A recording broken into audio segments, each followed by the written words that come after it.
है वो रहने वाला है। नहीं, आज प्रश्न इंडिया अलायंस का, अरविंद केजरीवाल जी अकेले का या एक आम आदमी पार्टी का नहीं है। आज देश के सामने प्रजातंत्र और व्यवस्थाओं का है। इलेक्शन कमीशन की जिम्मेदारी क्या होती है? इलेक्शन कमीशन कोड लगने के बाद आपको भी मालूम है कि सारे जितने ऑफिसर्स, ब्यूरोक्रेसी होती है, सीधे रिस्पॉन्सिबल होते हैं इलेक्शन कमीशन को। तो इलेक्शन कोड लगने के बाद ऐसा क्या हुआ कि एजेंसीज को ऐसे ओवरराइडिंग पावर्स कैसे मिल गए कि आप एक सिटिंग चीफ मिनिस्टर को आप उठा के अरेस्ट कर लिए? आप 2 साल से इस केस की, इस फर्जी केस की इन्वेस्टिगेशन कर रहे हो। 2 साल से, 2 साल से नेता जो है जेल में आप डाल रखे हो। आपको एक रत्ती भर भी सबूत नहीं मिला। अब जब चुनाव आया है, तो इनका एक ही मकसद था कि केजरीवाल को कैसे चुनाव से अलग रखा जाए, और उन्होंने यही किया है।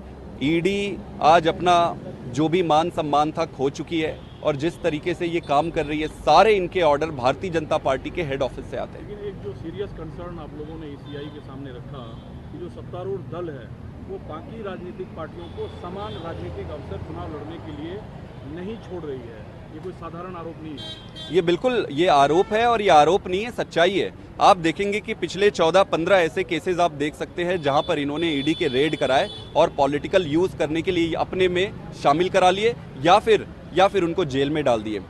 कोड लगने के बाद देश के इतिहास में ये पहली बार कोई सरकार इतनी हिम्मत नहीं करती थी। इलेक्शन कमीशन का डर सबको रहता है। ऐसी क्या परिस्थिति आ गई इस सरकार को कि इलेक्शन कमीशन को, उनको कोई लेना देना नहीं है। वो कह रहे हैं कि धता उड़ा रहे इलेक्शन कमीशन की, कोड लगे गए भाड़ में।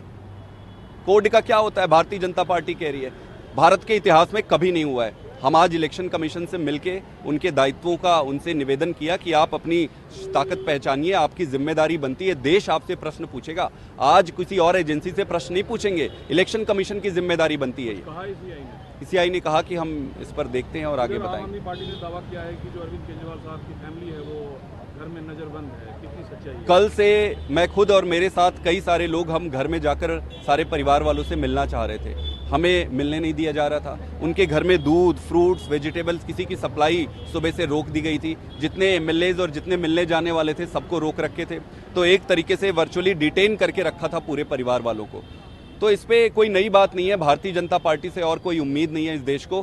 प्रश्न आज भारतीय जनता पार्टी को तो पूरी देश जानती है, प्रश्न आज इलेक्शन कमीशन के ऊपर खड़ा हो रहा है कि कोड लगने के बाद ये सारी गुंडागर्दी चल रही है, आप कहां खड़े हो? लेकिन इंडिया अलायंस कंप्लीटली आपके साथ या केजरीवाल साहब के साथ खड़े हैं। उधर अन्ना हजारे ने केजरीवाल साहब को लेकर एक नया बयान दिया कि वो जो काम किए हैं उसका फल वो भोग रहे हैं। इंडिया अलायंस में सभी राजनीतिक दलों का मैं बहुत धन्यवाद करता हूं। इतने शॉर्ट नोटिस में वो अपने अपने स्टेट से यहाँ आए, और कल से ही जिस तरीके से इन्होंने सपोर्ट किया है वो बहुत बड़ी बात है। मैं उसका पूरे दिल की गहराई से धन्यवाद करना चाहता हूं। लेकिन मैं आपको बता दूं कि ये प्रश्न सिर्फ अरविंद केजरीवाल का नहीं है, ये प्रश्न आम आदमी पार्टी का नहीं है।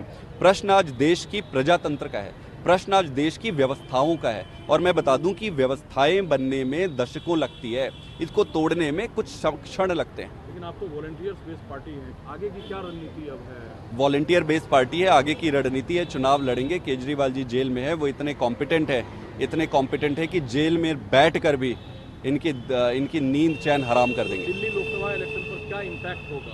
क्या हरियाणा की बात? दिल्ली लोकसभा इलेक्शन में, बाकी सब जगह की इलेक्शन में जितने वोट पड़ने वाले थे उससे ज़्यादा वोट पड़ेंगे भारतीय जनता की पार्टी। जितने भी पंडित हैं, जो भी कैलकुलेट करते हैं, उन्होंने सबको पढ़ा होगा, केजरीवाल को कोई पढ़ नहीं सकता है। आज जो उन्होंने उनको जेल में डाला है, उससे आम आदमी पार्टी को जनता और प्यार ज़्यादा सपोर्ट करेगी, आगे बढ़कर आएंगे और इनको अपना असलियत सामने आएगा। Thank you.